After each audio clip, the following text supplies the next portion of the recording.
할렐루야, 좋은 아침입니다. 오늘은 지혜에 대해서 함께 나눠보도록 하겠습니다. 목회를 하면서 참 안타까운 현실 중에 하나는 많은 성경의 말씀들이 그 본문이 말하는 본질과 원래의 뜻, 그것과는 전혀 다른 뜻으로 전달되는 경우가 참 많다라는 것이죠. 오늘 본문도 그 중에 하나입니다. 특별히 한국 교회에서 자꾸 오해되고 사용되어지는 어떤 한쪽 방면으로 편중되어지는 의도되어지는 본문의 해석 그리고 설교들이 가장 많이 진행되어지는 본문 말씀. 그래서 오늘은 이 말씀에 대해서 함께 나누기를 원합니다. 오늘 본문 14장 1절은 지혜로운 여인이라는 것에 집중을 하면서 미련한 여인, 지혜로운 여인, 자기 집을 세우는 여인은 지혜로운 여인이고 또 미련한 여인은 자기 손으로 그것을 허무는 여인이다라고 기록되면서 특별히 이 말씀의 참뜻보다는 이 말씀의 대상 또는 당사자로 취급받을 수 있는 여인에게 집중하면 여자들을 잘 만나야 된다라고 하는 성경의 뜻과는 전혀 다른 말씀으로 전달되어지는 경우가 허다할 정도로 좀 본문이 온전치 못한 모습으로 설교되는 안타까운 본문이죠. 남성들에게는 여자를 잘 만나야 한다. 가정적으로는 여자가 잘 들어와야 한다. 교회로는 그러니 여자들이 잘해야 된다. 여성들이 잘해야 한다. 그러니 여성들이 잠잠해라. 기독교 윤리를 가장한 성별에 대한 부정적 의미로 사용되는 말씀으로 자주 들립니다. 하지만 오늘 말씀의 핵심은 다시 한번 말씀드리지만 여성이 아닙니다. 잠언, 그 말씀 그대로 지혜가 집중되어져야 하는 가장 중요한 요소죠.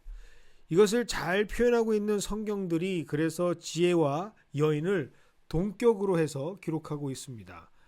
오늘 메시지 성경을 여러분들에게 소개합니다.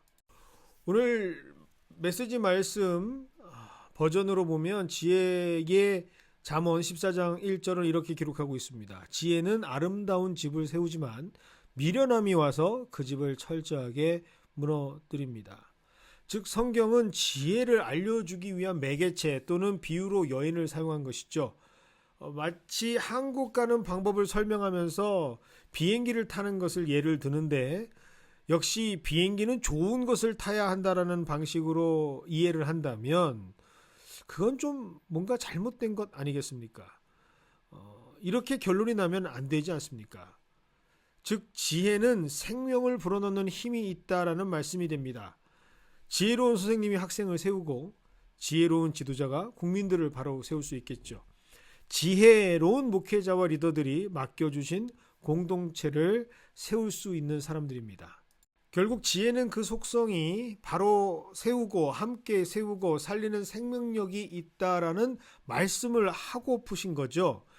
그러나 이와 반대로 지혜롭지 않은 자, 미련함들은 주어진 것도 헐고 망하게 됩니다. 즉 자신뿐만 아니라 자신의 가족, 집안, 그리고 지도자는 지혜롭지 못한 경우 나라 전체가 고통을 받고 심지어는 망하기도 하는 것이죠. 우리는 역사를 통해서 이것을 경험하고 또 성경에서도 이스라엘의 여러 왕들을 통해서 어떤 사람이냐에 따라 흥왕하기도 하고 패망하기도 했다라는 것을 잘 알 수가 있습니다. 즉 오늘 본문은 이런 지혜의 중요성을 강조하는 것이죠. 이것을 볼 수 있는 사람들은 지혜의 사람들이면서 동시에 하나님의 말씀을 정확하게 볼 수 있는 사람들이 됩니다. 그래서 하나님의 말씀, 이 성경을 보면서 그래 역시 여자가 중요해 라고 하지 않습니다. 그래 여자를 잘 만나야 해 그렇게 말하지 않습니다. 전혀 다른 말로 적용하지도 않습니다. 지혜의 말씀과 여자를 잘 만나야 하는 것은 하등의 관계가 없습니다. 여자만 잘 만나야 되는 게 아니고요. 남자도 잘 만나야 됩니다. 친구도 잘 만나야 하고요. 선생님도 잘 만나야 하고요. 주변에 좋은 교우들을 잘 만나야 하고요. 목회자도 잘 만나야 합니다. 여자만 잘 만나야 한다라고 그 말을 하기 위해서 성경의 지혜서에 이 말씀을 써 놓았을까요? 즉 지혜 없는 사람이 말씀을 보고 가르치면 말씀이 폭력이 되고 흉기가 됩니다.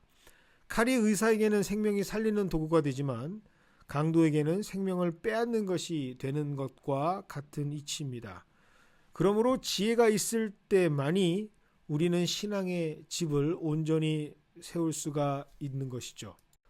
또한 2절의 말씀을 통해서 지혜는 지식이 아니라 태도라고 말합니다.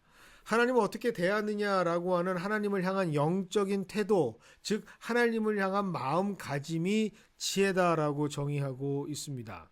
마음가짐에서 행동이 나오고 또 삶의 모습이 드러날 수밖에 없기 때문이죠. 이것이 바로 2절에 기록된 삶의 방식입니다.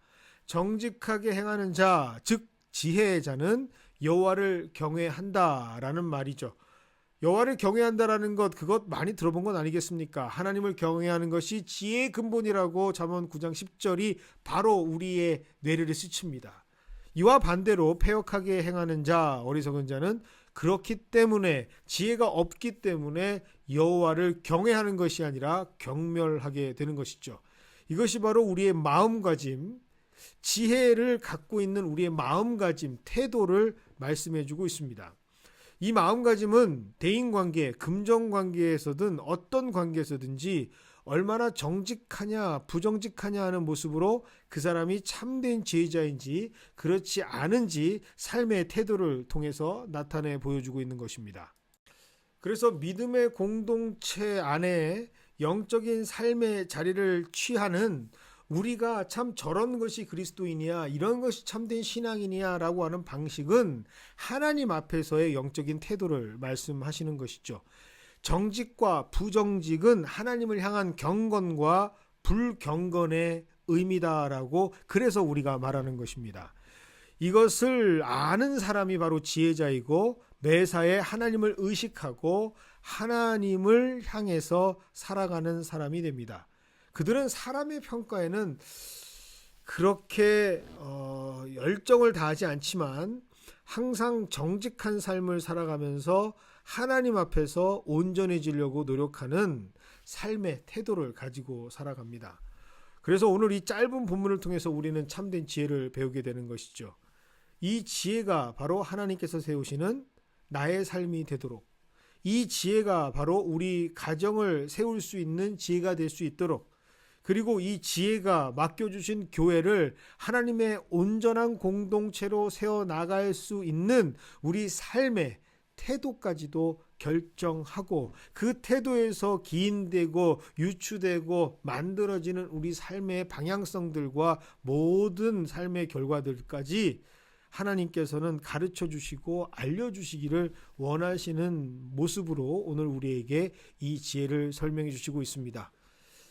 오늘 이 참된 지혜가 우리 모두에게 허락되어지는 귀한 하루가 되시기를 주님의 이름으로 축원드립니다.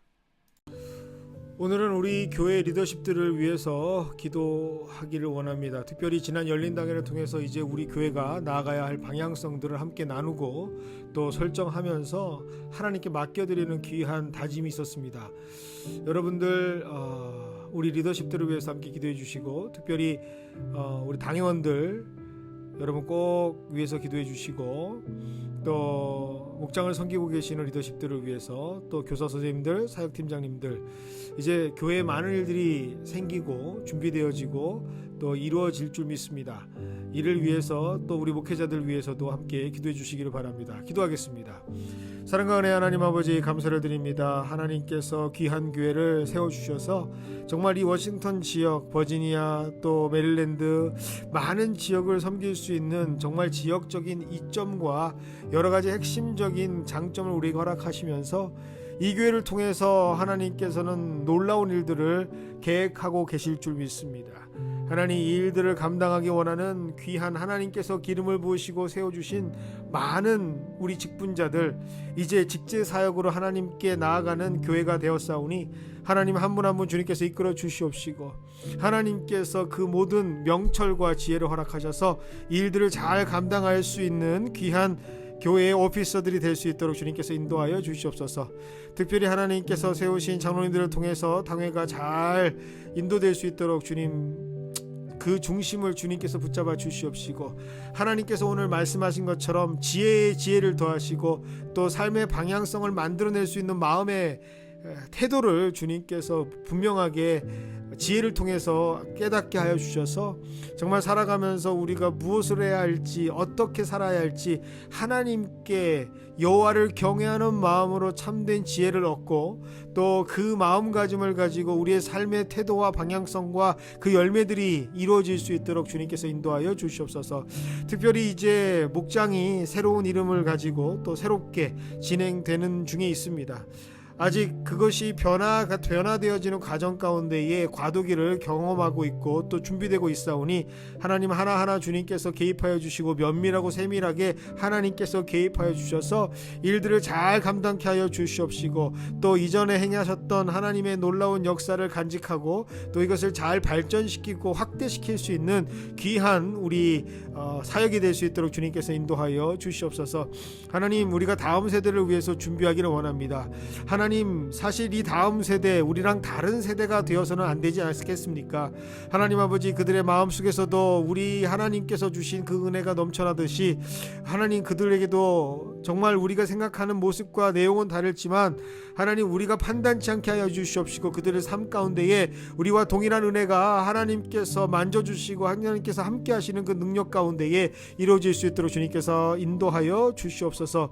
하나님, 교회에 많은 사역들이 있습니다. 여러 부서들을 통해서 하나님께서 일을 나누게 하시고 또 효과적으로 혁신을 가지고 일을 하게 하시니 감사를 드립니다. 일들에 세워주신 분들 하나하나 주님께서 붙잡아 주시옵시고 그에게 은사를 주셨고 소명을 주셨고 하나님께서 사명을 주셨사오니 일들을 잘 감당할 수 있도록 합력하는 일을 주님께서 허락하여 주시옵소서. 하나님께서 하신다고 말씀하시지 않으셨습니까? 어떤 일이 있어도 하나님께서 하신다라고 하는 분명한 믿음을 가지고 그러한 사람들이 연합하며 주님 앞에 일들을 잘 감당할 수 있도록 주님께서 인도하여 주시옵소서. 오늘 하루도 하나님과 함께 동행하기를 원합니다. 하나님, 우리가 가를 바를 알지 못합니다. 하나님, 우리가 한 번도 살아보지 않았던 오늘을 하나님께서는 우리에게 허락하셨사오니 하나님의 말씀 붙잡고 나아가는 그 방향성과 하나님의 말씀을 붙잡고 나아가는 그 모든 마음의 태도와 지혜를 통하여 하나님 역사하여 주시옵시고, 하나님께서 오늘 우리와 함께 하실 때에 감격하는 하루가 될 수 있도록 주님께서 인도하여 주시옵소서. 예수님의 이름으로 기도드리옵나이다. 아멘. 귀하고 행복한 하루가 되시기를 주님의 이름으로 축원드립니다.